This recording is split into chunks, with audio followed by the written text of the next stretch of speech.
नमस्कार, आप देख रहे हैं न्यूज 24 में आपके साथ पूजा राठौर शर्मा। पूरे देश में जिस मुद्दे पर सियासी बवाल मचा है, राहुल गांधी ने कल वही बात संसद में कह दी। लोकसभा में नेता विपक्ष राहुल गांधी ने देश के कई राज्यों, खासकर गैर बीजेपी शासित राज्यों में वोटर लिस्ट में कथित गड़बड़ी का मुद्दा उठाया। महाराष्ट्र में black and white voter list पर सवाल उठाया और संसद में इस मुद्दे पर चर्चा की मांग भी कर डाली। सवाल है कि अब मोदी सरकार क्या करेगी। पूरे देश में वोटर लिस्ट पर सवाल उठ रहे हैं। हर स्टेट में, हर ऑपोजिशन के स्टेट में और महाराष्ट्र में black and white voter list पे सवाल उठे हैं। तो वोटर लिस्ट पर सवाल, संसद के दोनों सदनों में सियासी बवाल। बहन प्रियंका के साथ राहुल गांधी ने लोकसभा अध्यक्ष से मुलाकात की और फिर सदन में वोटर लिस्ट पर चर्चा की मांग की। दलील ये कि अगर पूरा विपक्ष वोटर लिस्ट पर चर्चा चाहता है तो फिर चर्चा कराने में दिक्कत क्या है। आपने सही बात बोली कि वोटर लिस्ट क्या सरकार बनाती है। मैंने नहीं बोला नहीं, आपने बोला क्या, और आपने सही बोला कि सरकार वोटर लिस्ट नहीं बनाती है। मगर पूरे देश में वोटर लिस्ट पर सवाल उठ रहे हैं।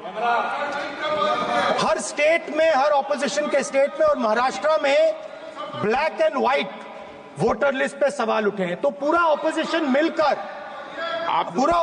मिलकर सिर्फ ये बोलने दीजिए, पूरा ऑपोजिशन सिर्फ मिलकर ये कह रहा है कि वोटर लिस्ट पे यहां पे एक डिस्कशन हो जाए। ओके। आप बनाते नहीं हो, इसको हम एक्सेप्ट कर रहे हैं, आप डिस्कशन तो कीजिए।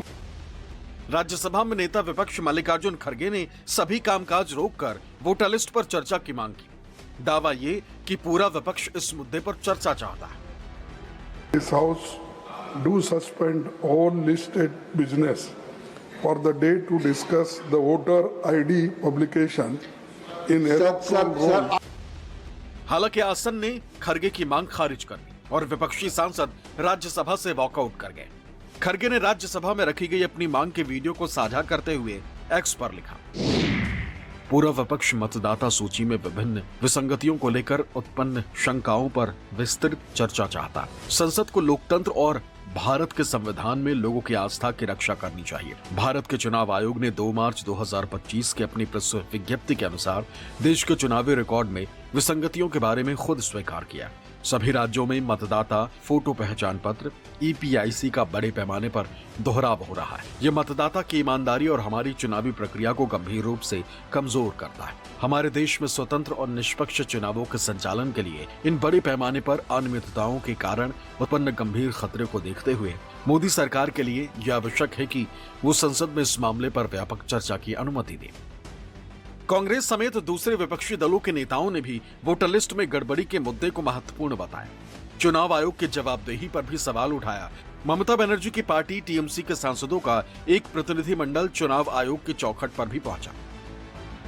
There should be a discussion in the parliament about this issue because we are all talking about the democracy. This issue is very much important relating to the democratic principles and values and actions. Therefore we need a discussion in the parliament. जिस तरीके से महाराष्ट्र में ये model शुरू हुआ कि आपने हेरा फेरी की है वोट्स की, 5 महीने के अंदर 40 लाख वोटर्स ऐड किए हैं, एक ही रेजिडेंशियल कॉलोनी में 7,000 वोटर्स को ऐड किया है। लास्ट 1 आवर में 1 घंटा जो इलेक्शन वोटिंग का रह जाता है उसमें 76 लाख वोटर आ जाते हैं। अभी तक ना टोकन प्रेजेंट कर पा रहे हैं, ना कोई रिकॉर्ड प्रेजेंट कर पा रहे हैं, इलेक्ट्रल रोल्स भी प्रेजेंट नहीं कर पा रहे हैं। वहीं फिर हमने दिल्ली में देखा, जो आम आदमी पार्टी ने लगातार उदाहरण के साथ सामने लाए थे, उस पे भी इलेक्शन कमीशन ने कोई जिम्मेदारी नहीं ली। देखिए, 3 महीने में ये जो है इलेक्शन कमीशन ने खुद ने सितंबर 2008 में कहा था कि एक व्यक्ति को एक ही वोटर्स आईडी मिलेगा, यूनिक आईडी मिलेगा। ये खुद इलेक्शन कमीशन ने 2008 में कहा था। हम लोग लगातार ये कहते हुए आ रहे हैं और इलेक्शन कमीशन इसको नहीं मानता था। अब जब इलेक्शन कमीशन को हम कह रहे हैं कि हमें वोटर्स लिस्ट पुरानी और नई दोनों की वोटर्स लिस्ट हमें उसकी सॉफ्ट कॉपी प्रदान की जाए, तो क्यों नहीं इलेक्शन कमीशन हमें इसको दे रहा? इलेक्शन कमीशन क्या चीजें छिपाने की कोशिश कर रहा है? इलेक्शन कमीशन ने ये माना है कि voters epic number, same voter epic number Hindustan के अलग अलग राज्यों के अंदर अलग अलग लोगों के हैं, लेकिन वोटर्स आईडी नंबर सेम है। उसी प्रकार से हम लोग भी ये कह रहे हैं कि ना केवल सेम एपिक नंबर अलग अलग लोगों के हैं, बल्कि एक आदमी के अलग अलग एपिक नंबर से भी अलग अलग जगह के ऊपर वोट बने हुए हैं। तीसरा, इसके अंदर एकदम से चुनाव से पहले वोटर्स लिस्ट से नाम कट जाते हैं, एकदम से वोटर्स लिस्ट में से नाम ऐड हो जाते हैं चुनाव के आने से पहले। तो ये सारी की सारी चीजों के ऊपर चर्चा होनी चाहिए, क्योंकि ये लोकतंत्र के ऊपर एक बहुत बड़ा प्रश्न चिन्ह है। पार्टी की तरफ से मैंने और हमारे तमाम साथियों ने इस बात का समर्थन किया कि ये जो वोटर लिस्ट की जो हेरा फेरी हो रही है इसको रोका जाए। वोटर लिस्ट में जो लगातार 22 में भी आदरणीय राष्ट्रीय अध्यक्ष जी ने पत्र लिख के चुनाव आयोग में कहा था, जिस पर चुनाव आयोग ने नोटिस भी दिया था हमारे राष्ट्रीय अध्यक्ष जी को, और हमारे राष्ट्रीय अध्यक्ष जी ने 18,000 से ज्यादा एफिडेविट के साथ जो लोग मौजूद हैं, उसी स्थान पर मौजूद हैं, जीवित हैं, एफिडेविट के साथ चुनाव आयोग को दिया था, लेकिन एक सिंगल कर्मचारी या अधिकारी पर कोई कार्रवाई नहीं की है। इसका मतलब ये है कहीं न कहीं पूरा आयोग इन तमाम तरह की जो चीजें हैं उसको मूक दर्शक बना हुआ है या उनके इशारे पर। बंगाल के मुख्यमंत्री ममता बनर्जी और ऑल इंडिया तृणमूल कांग्रेस ने डुप्लीकेट वोटर एपिक कार्ड का जो सत्य है, डुप्लीकेट एपिक कार्ड का सत्य हमने देश के सामने रखा है। हम ये कहना चाहते हैं कि लोकतंत्र में निष्पक्ष चुनाव के लिए सही इलेक्टोरल रोल्स की बहुत ज़रूरी है, ये बहुत बड़ी ज़रूरत है, सही इलेक्टोरल रोल्स। तो इस डुप्लीकेट एपिक कार्ड्स का जो सत्य है ये चुनाव आयोग ने मान लिया है। ये हमारे लिए एक नैतिक और राजनीतिक जीत है। चुनाव आयोग और भारत की सरकार यानी कि सत्तारूढ़ दल मिलकर सरकारी तंत्र का दुरुपयोग करके फर्जी वोटर बना रहे हैं। राज्य दर राज्य महाराष्ट्र में किया, हरियाणा में किया, दिल्ली में किया, बंगाल में शुरू हो गया है। इस पे हम जवाब चाहते हैं सरकार से। और दूसरी बात, अगर चुनाव की प्रक्रिया ही निष्पक्ष नहीं रहेगी तो फिर यहाँ कैसे आप आएंगे चुन के, वरना तो एक ही पार्टी जीतती रहेगी, एक ही पार्टी घोटाला करती रहेगी। तो इस पूरे चुनावी घोटाले पे सरकार का और चुनाव आयोग का पक्ष स्पष्टता के सामने आना चाहिए। इससे पहले लोकसभा की कार्यवाही शुरू होते ही डीएमके सांसदों ने नई शिक्षा नीति और ट्राई लैंग्वेज के विरोध में हंगामा किया। डीएमके सांसदों ने केंद्रीय शिक्षा मंत्री धर्मेंद्र प्रधान के करीब पहुंचकर नारेबाजी की, जिसके बाद स्पीकर ने लोकसभा की कार्यवाही 12 बजे तक के लिए स्थगित कर दी। सदन की कार्यवाही आज 12 बजे तक के लिए स्थगित की जाती है। हालांकि दोबारा सदन की कार्यवाही शुरू होने के बाद भी डीएमके का रुख नहीं बदला और केंद्रीय शिक्षा मंत्री धर्मेंद्र प्रधान डीएमके सांसदों पर भड़क गए। धर्मेंद्र प्रधान ने डीएमके सांसदों को बेईमान और असभ्य तक कह डाला। They are not committed to Tamil Nadu students. They are ruining the future of Tamil Nadu students.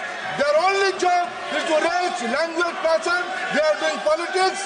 They are doing mischief. This is unfortunate in the federal state. DMK सांसद कनिमोझी करुणानिधि ने केंद्रीय शिक्षा मंत्री और भाजपा सांसद धर्मेंद्र प्रधान के खिलाफ संसद में 3 भाषाओं के मुद्दे पर की गई टिप्पणी को लेकर संसदीय विशेषाधिकार हनन का नोटिस पेश किया। They are not committed to Tamil Nadu students. They are ruining the future of Tamil Nadu students. Their only job is to raise language passion. They are doing politics. They are doing mischief. This is unfortunate in the federal state. कुछ नियम होते हैं, कुछ कानून होते हैं जिसके तहत बहस होती है। अगले 10 दिनों तक अभी बजट के हर सब्जेक्ट पर डिस्कस होनी है। हम लोग डिस्कशन के लिए तैयार हैं। कानून तो पढ़ना सीखो, चर्चा करना तो सीखो। ये गैर जिम्मेदाराना व्यवहार है विपक्ष का और ये भारतीय संविधान, भारतीय संसद को एक तरीके से देश के सामने इस इंस्टीट्यूशन को मेलाइन करने का तरीका है। मैं चाहूंगा इंक्लूडिंग लीडर ऑफ ऑपोजिशन, इनका एक रिफ्रेशर कोर्स कराया जाए। कोई भी बात कहेंगे उसको हम डिस्कस करने के लिए तैयार हैं।